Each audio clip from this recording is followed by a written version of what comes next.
does. This is Vince Miller. Thank you so much for joining me for this devotional. Today we're in Proverbs chapter 28. I'm going to read verse 23. We're getting close to the end of Proverbs. Thanks for hanging in there with me.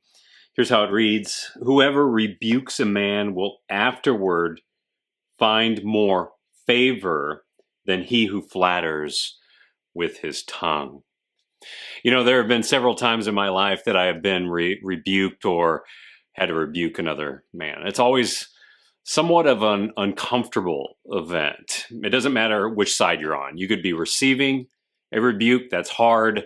You could be delivering it, that's hard as well. But there is something I've learned from being on both sides of the experience. A rebuke actually has a benefit.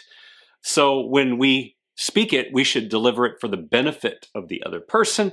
And when we receive it, we should look for the benefit. If both parties do this, a rebuke can be well delivered and well received.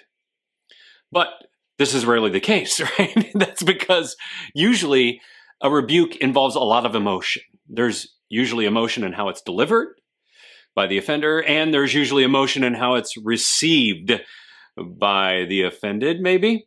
But there's always a way to move through it and beyond it, to get over all the emotion.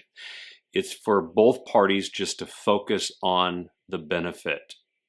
You know, coming back to our devotional from a couple of days ago, Proverbs 27:17, the iconic man's verse, right? Iron only sharpens iron when there's grinding, right? Metal on metal grinding. And right here, we have an example of the grind. Rebuke is the grind. Flattery is not. So today, who is someone that you need to rebuke? Who is it? You might have someone on your mind right now, maybe a friend or a relative or a son or a brother, or maybe even a colleague at work, or especially a colleague at work. So what are you waiting for? You might be their only a means of ever getting better, but you got to do it well, and you got to do it for their benefit. And if you happen to be on the receiving end of a rebuke, then work through the emotions and find the benefit that they're trying to give you.